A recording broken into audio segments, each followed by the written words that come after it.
Assalamualaikum warahmatullahi wabarakatuh. Assalamualaikum warahmatullahi wabarakatuh. Bismillahirrahmanirrahim. Yang dihormati di malam kita Sahibus Samahah Datuk Mursyid Am, di malam Mursyid Am, di malam Presiden, naik Presiden, semua pimpinan, para perwakilan yang dikasihi sekalian. Bagi menyokong dan mendukung penggulungan Mursyid Am, mengingatkan saya kepada satu hadis Nabi sallallahu alaihi wasallam. Ada kalangan ulama mengatakan kata-kata Sayyidina Ali karramallahu wajhah, namun memiliki makna yang sangat berarti dan besar dalam kita berpolitik. Ahbib habibaka haunama asa an yakuna baghidaka yawman ma. Abghid baghidaka haunama asa an yakuna habibaka yawman ma. Kasihlah terhadap orang yang kamu kasih. Jangan sepenuhnya, jangan melampau. Boleh jadi satu hari nanti orang itu jadi musuh berkamu. Marahlah terhadap orang yang kamu marah. Jangan melebih, jangan melampau. Nanti boleh jadi orang dia bertukar jadi orang yang kamu kasih. Itulah dinamakan politik, pendekatan politik yang bersifat murunah, fleksibel, dinamik ataupun anjak. Orang tanya bagaimana politik Islam begitu, paham politik berubah begitu begini. Perlu diketahui bahawa dalam Islam itu ada perkara thawabit, perkara yang tetap tidak ubah sekali-kali, tak boleh diubah. Perkara dasar, prinsip, rukun, matlamat, tak boleh diubah sekali-kali.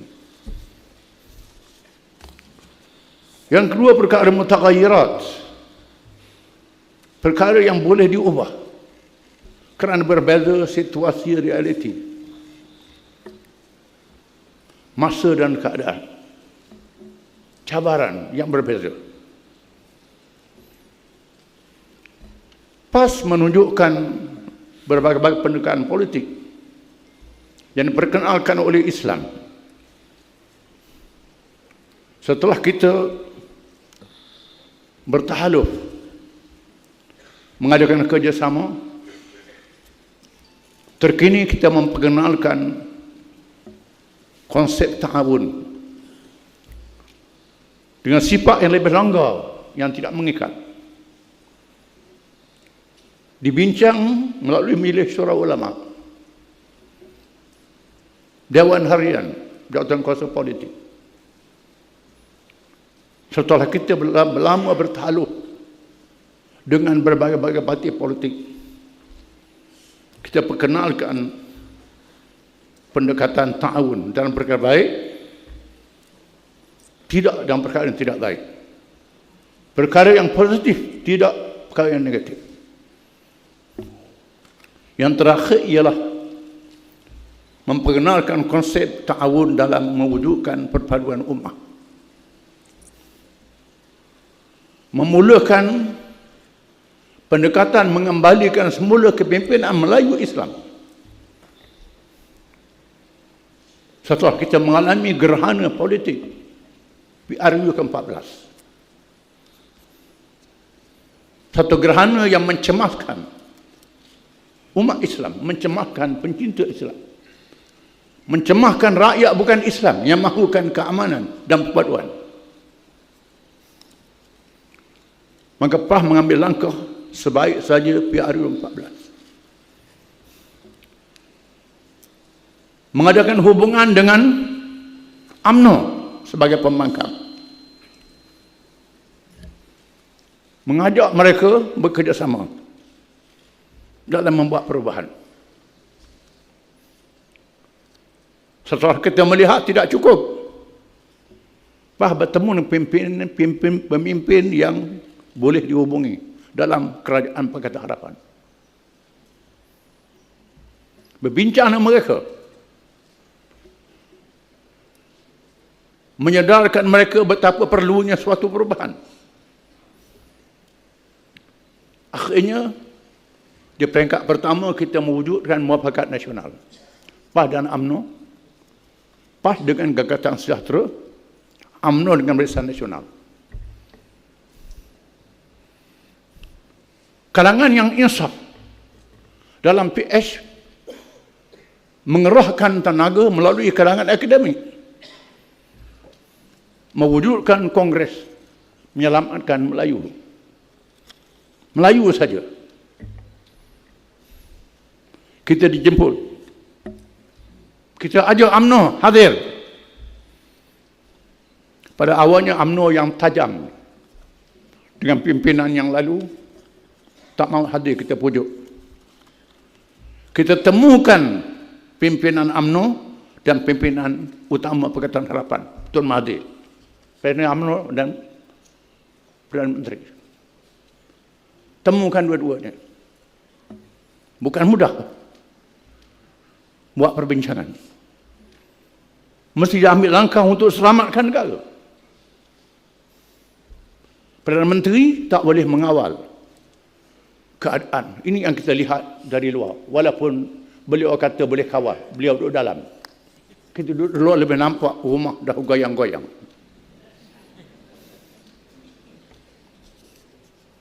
Akhirnya kita berjaya mewujudkan gabungan ahli-ahli Parlimen Islam dan bukan Islam yang sudah ekstrim.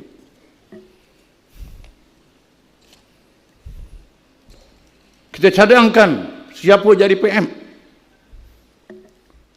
Tun Mahathir jadi PM. Kalau tidak, Tan Sri Muhyiddin jadi PM. Kita yang cadang. Saya sebut, ketika Perang Raya, PAS mau jadi kingmaker.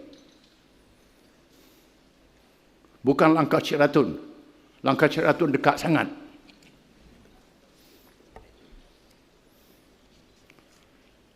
Setelah berlakunya, pendekatan yang berbeza.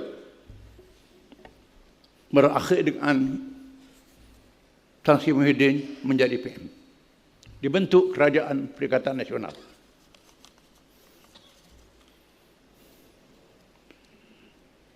Kita telah membuat keputusan perlunya mendapat mandat secara langsung daripada rakyat melalui demokrasi pilihan raya umum yang ke-15. Dengan melihat, kaji selidik semua parti-parti dan pemimpin-pemimpin. Cuma Perdana dah sebut, kita bersetuju Tan Sri Muhyiddin jadi Perdana Menteri. Kita mahu pastikan pertandingan dua penjuru di antara PN dan PH. Jangan lagi tiga penjuru. Dan PAS telah mengambil tindakan yang proaktif dalam menangani isu Sabah. Ini mesti faham. Penyertaan dalam kerajaan bukan mesti jadi wakil rakyat. Bukan mesti menyertai pilihan raya. Dalam politik ada kerajaan teknokrat. Kerajaan macam-macam. Yang penting parti yang disegani. Parti yang dihormati. Parti yang tidak mengacau. Ini penting. Sabar sekejap. Kita perlu mengambil pendekatan bersatu dalam titik persamaan, bertasamuh dalam perkara yang bukan dasar. Mesti menangani isu keutamaan yang menyentuh rakyat, yang menyedarkan rakyat. Walaupun kita parti Islam, kita tahu keutamaan kita ialah Islam. Banyak rakyat yang buta Quran, bukan buta huruf, buta Quran. Tak nampak ada apa dia Islam. Yang dia nampak isi perut. Dia nampak ekonomi. Kita sentuh perkara yang dipahami oleh rakyat. Kita tak tinggal Islam yang menjadi keutamaan kita. Ini mesti dipaham.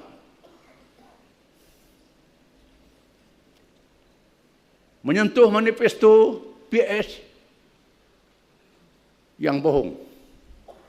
Janji yang dimungkiri. Ini menyentuh rakyat. Melakukan kebangkitan rakyat untuk menolak PS. Dalam PRK yang diadakan beberapa kali. Sebagai satu contoh. Islam kita tak tinggal. Tetapi isu yang menyentuh rakyat perlu kita tekankan dahulu. Ini aulawiyat yang mesti kita faham.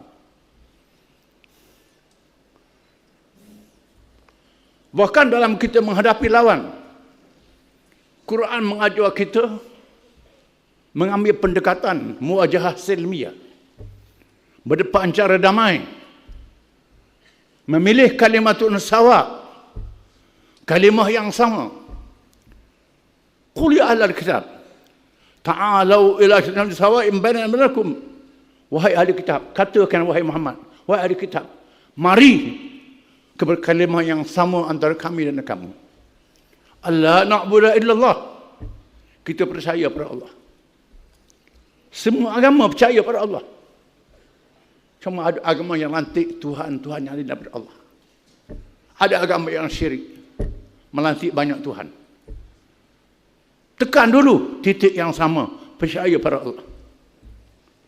Hal-hal yang lain perlu dijelaskan kemudian dengan cara yang bijak. Islam adil untuk semua. Adil sifat yang perkara yang paling diminati oleh manusia. Tanpa kaum. Menentang kezaliman. Semua benci dengan kezaliman. Inilah pendekatan yang ambil Nabi kita Muhammad SAW. Setelah berjaya memerintah Madinah dalam keadaan orang Islam minoriti. Bukan Islam majoriti. Orang Islam minoriti. Tapi orang Islam berkuasa, kuat kerana bersatu. Bukan Islam berpecah. Sekarang tidak. Terbalik. Kita berpecah, orang bukan Islam bersatu. Ini silap. Mesti dibetulkan. Mengambil pendekatan menyerang. Pendekatan menerang, bukan menyerang. Menerang dalam menyerang. Bukan sikap defensif, sikap ofensif. Bila musuh menyerang kita, jangan kita kerja jawab dia. Kita mesti bertindak membuat kenyataan, menerang dan menyerang dua sekali. Contoh yang menarik, seorang ulama terkenal Abu Bakar Al-Baqillani rahimahullah ditugaskan menjadi wakil menemui Raja Rom zaman Khalifah Abbasiyah. Apabila padri-padri Rom menyerang ajaran Islam, sebagai contoh, mengapa kamu orang Islam mengizinkan lelaki kamu berkahwin dengan wanita-wanita kami? Kamu tak benar wanita kamu berkahwin dengan kami. Simple soalannya. Secara spontan kepada dia jawab, sebabnya kami beriman dengan Nabi Isa AS. Kamu tak beriman dengan Muhammad. Kalau kamu beriman dengan Muhammad, boleh kahwin dengan wanita kami. Mudah je jawab. Bukan duduk jawab hujah dia. Duduk hujah nak jawab dia. Jawab dengan kita menyerang. Itu contoh yang sangat menarik. Tak cukup masa nak terang semua. Perlu dipahami PAS tidak pernah rugi dalam semua persefahaman. Saya menyaksikan kerjasama PAS dengan pihak yang lain sejak tahun 60-an. Saya ikuti politik ketika masih dalam kursus sekolah. PAS bertaluh dengan Parti Negara. Setelah kita berjaya menawan Kelantan, menawan Terengganu Kelantan, Parlimen kerjasama dengan Parti Negara, taluh. Dan PAS tak rugi. Menang berapa kursi Parlimen yang ada berhasil dengan masa itu. Kita tahu hidup subur, Parti Negara mati, tak ada. PAS bertaluh dengan Barisan Nasional selepas 3 bulan ini. Saya masih mentah politik di masa itu, menentang kerjasama ini, tak setuju, mesti lawan habis-habisan. Yang tu lebih matang kata sabar. Setelah menghayati beberapa lama, melihat perkembangan yang terakhir, walaupun kita kalah pilihan raya, kita berjaya dalam gerakan. Apabila pengaruh PAS masuk ke jabatan-jabatan kerajaan, pengaruh PAS masuk ke pusat persamaan tinggi. Apabila pegawai zaman British bersara, pegawai baru ambil alih, pengaruh kita berkembang. Bukan dalam lapangan rakyat, termasuk dalam jendela kerajaan, sehingga mereka tak boleh buat apa-apa perlepas. Masyumi yang menang di Indonesia diharamkan. Ikhwan yang menang di Mesir diharamkan. Parti Islam Algeria yang menang dibatalkan pilihan raya. Turki AK yang menang pada hari ini pun tak boleh haramkan Arab macam Kelantan. Banyak yang bangga dan udukan. Kuasanya sangat terhad. Kita lebih hebat di Kelantan ini. Di Terengganu, banyak benda kita boleh buat. Walaupun kita tidak menguasai kerajaan pusat. Masih terikat dengan NATO. Masih diplomatik dengan Israel. Walaupun menentang normalisasi. Masih terkongkong, kita tak terkongkong. Kita jadi parti yang makin kuat. PAS pernah kerjasama dengan Semangat 46 tahun 90. Setelah kita jatuh di Kelantan, kita ditendang daripada Barisan Nasional. Kerajaan kita jatuh, tinggal 2 kerusi. Terengganu kosong. Kedah segelintir kerusi saja, 3 kerusi.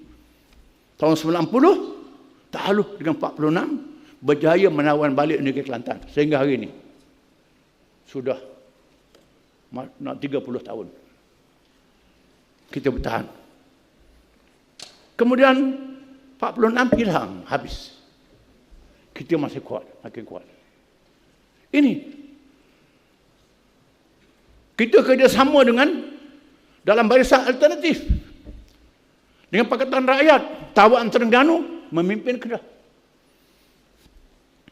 Walaupun kecundang beberapa kali, cawangan kita bertambah, kawasan kita bertambah, ahli kita bertambah. Rahsia kekuatan kita ialah beristiqamah bersama dengan Islam. Tegas dengan dasar, fleksibel dalam amalah politik. PAS pernah pecat ahli parlimen ketika kita masuk kerajaan campuran. Ahli parlimen 9 orang saja.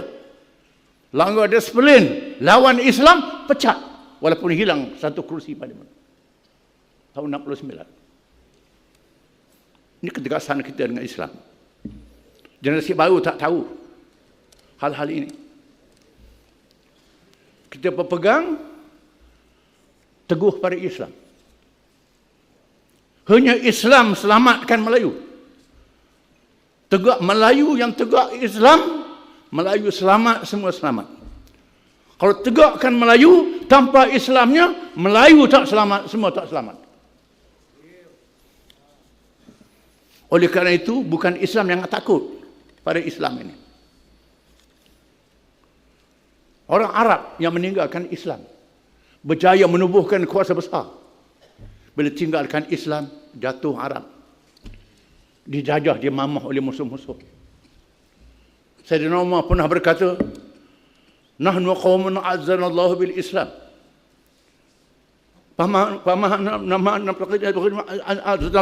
Azallana Allah.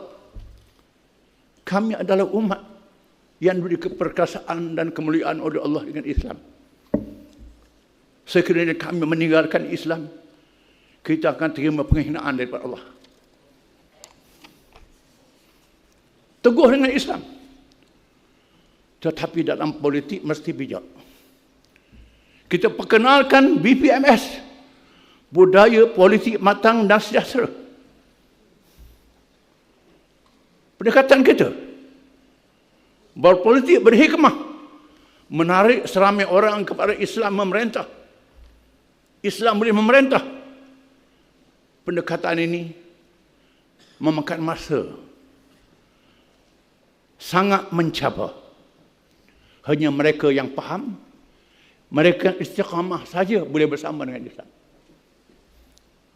Kita nyanyi dalam lagu PAS, sama ada menang atau syahid.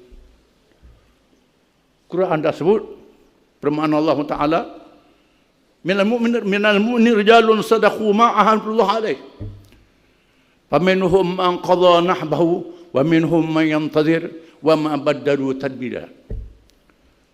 Di kalangan mereka yang beriman itu ada orang berjanji dengan Tuhan, berbai'ah, berjanji, setia dengan bai'ah, setia dengan janji. Ada orang yang mati dalam perjalanan perjuangan, dan ada orang menunggu giliran untuk mati, tak menyerah kalah sekali-kali. Allah sebut begitu. Di sana ada orang yang tak percaya, memilih jalan pintas, shortcut, nak menang cepat. Mereka yang pilih shortcut, Tuhan sebut dalam Quran, mereka ini adalah yang ada penyakit dalam hatinya, yang imannya tak kuat. Dalam surah Al-Ahzab,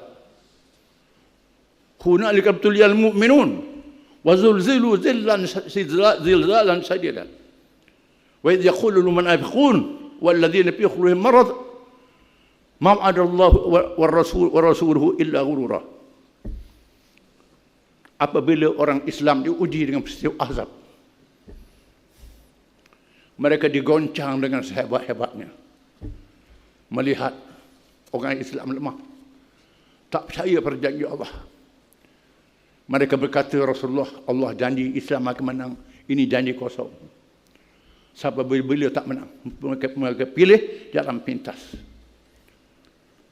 Firman Allah Ta'ala, "Law kana 'ardan qariban wa safaran qasiran lattaba'uh, walakin ba'udat 'alaihim asy-syuqqa."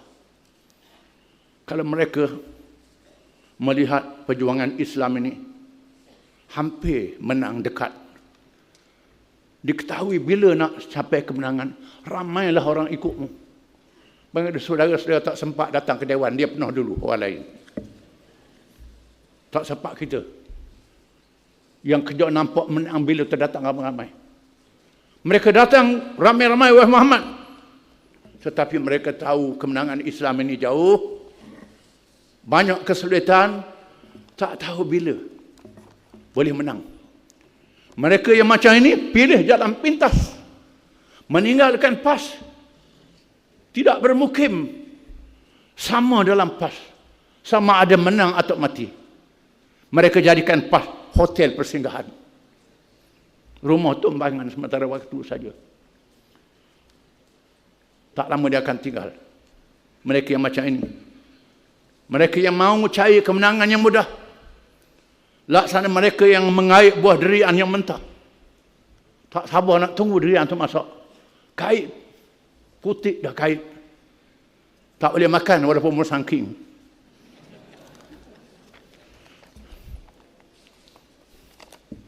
Mesti sabar sehingga dia masak.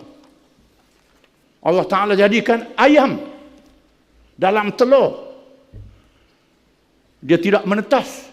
Malaikat setelah anak dalam telur itu kuat, gagah, tendang kulit telur yang keras itu, sayap dia kuat, paruh dia kuat, Kulit tular pecah baru dia hidup. Kalau nak cepat, kita pecahkan tular tu. Tak jadi anak ayam. Ini faham. Ada kalangan yang mahu wujudkan badan hizbah. Nak cek orang PAH ni nak jaga integriti. Memang salah satu daripada penampilan Islam ialah hizbah. Hizbah ni mesti kita ada kuasa. Hizbah yang sebenar. Kita pernah tubuh di Terengganu masa mengetak 99. Kelantan tak buat, Terengganu buat. Lantik Esko Tok Nur Saleh Habas, bekas Ketua Hakim Negara. Esko hizbah. Gubat undang-undang hizbah. Antara anggota dia bekas hakim, bekas penasihat undang-undang Tuan Haji Idris almarhum, bekas polis besar pekerja Bukit Aman, kerja dengan kita. Setelah kita buat, tak ada kuasa. Kuasa polis pada orang, kuasa mahkamah pada orang, kuasa pada orang. Tahu saya orang ni buat, integriti tak ada, nak bertindak tak boleh. Cukuplah sementara waktu peranan Jawatan Ketua Disiplin dan Majlis Syura Ulama. Cukup itu dulu. Ada yang buat usul supaya kuat. Ingat kita dah mengentah. Cukup dengan Majlis Syura Ulama dan disiplin. Cukup itu dulu. Sabar. Saya tak mahu panjang. Oleh kerana Timbalan Puteri tetap dia bersahaja. Bukan pantun, dia bersahaja. Ada sajuk yang terang, ada sajuk yang kabur.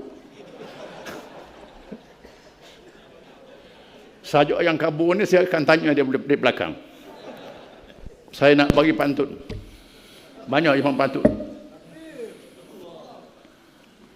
Bulan sabit, bulan purnama. Cahaya bersinar menembusi awan. Islam tetap dasar utama. Kemeraannya tetap tak mungkin dilawan. Cahaya bersinar menembusi awan. Awan menurun hujan rahmat. Kemaraannya tetap tak mungkin dilawan. Siapa berundur tidak selamat. Awan menurun hujan rahmat. Rahmat datang membawa wadah. Siapa berundur tidak selamat. Bai'ahnya datang membawa fadah. Rahmat datang membawa wadah. Wadah diisi sepenuh kolah. Bai'ahnya datang membawa padah. Bai'ah dikhianat, dilaknat Allah. Wadah diisi sepenuh kalah, air melempah ke jalan raya. Bai'ah dikhianat, dilaknat Allah. Ajar mereka masa pilihan raya. Akhirnya air melempah ke jalan raya, basuh diri sambil berselawat. Ajar mereka masa pilihan raya, mari bersama kerja kuat. Allahu Akbar. Cukup. Innallaha al-qawiyyun aziz. Wa la yansuranna Allahu man yansuruh. Innallaha al-qawiyyun aziz. Wassalamualaikum warahmatullahi wabarakatuh.